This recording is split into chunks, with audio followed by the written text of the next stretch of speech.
गईलू कैसान रोग धरा के ई मिलनवा मन तड़पे छन छन आ दिल हमार लागे कहीं ना ओ साथी रे तेरे बिना भी क्या जीना, तेरे बिना भी क्या जीना।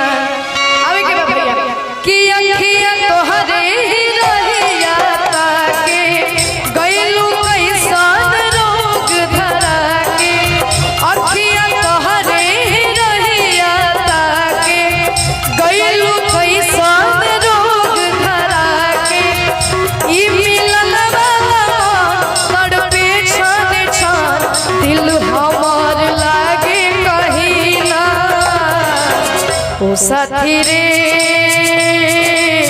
तेरे बिना भी क्या जीना, तेरे बिना भी क्या जीना ओ साथी रे तेरे बिना भी क्या जीना, तेरे बिना भी क्या जीना।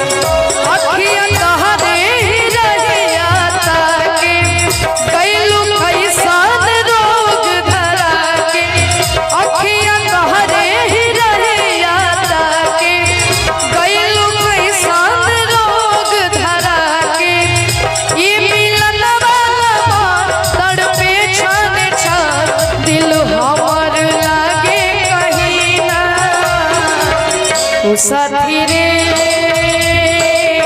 तेरे बिना भी क्या जीना, तेरे बिना भी क्या जीना।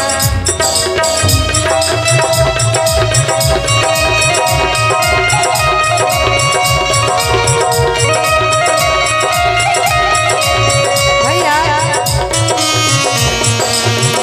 ओ साथी रे तेरे बिना भी क्या जीना। जब आता ना बात प्रेम कहने ना चाहता है। हेलो हेलो अरे कि भैया जब प्यार होखेला तो ई जात पात ना देखे, आई ना देखे कि आगे का सिचुएशन आई। बाद में आदमी बिछड़ जाला तो एक दूसरा के दोस्त लगावे ला कि तहार दोस्त बा हमार दोस्त बा।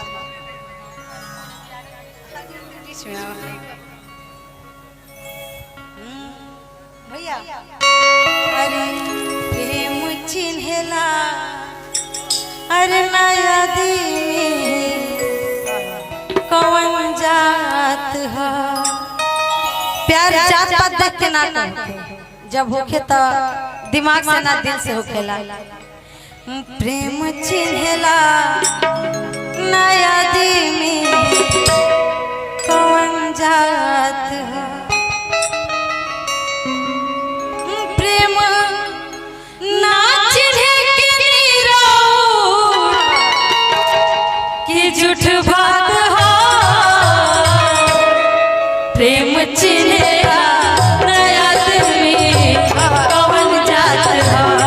प्रेम चिन्हेला नया आदमी कौन जात हो। प्रेम ना चिन्हे के नीरो कि झूठ बात हो। प्रेम ना चिन्हे के नीरो कि झूठ बात हो।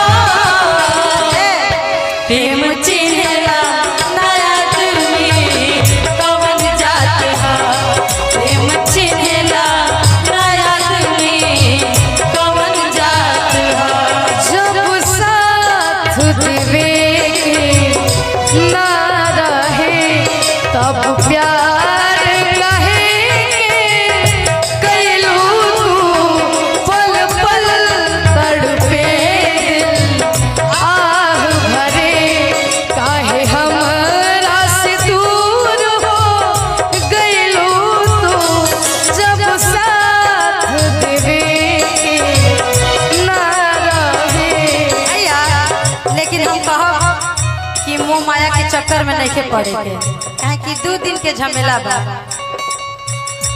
2 दिन के लागल बा बजरिया हो।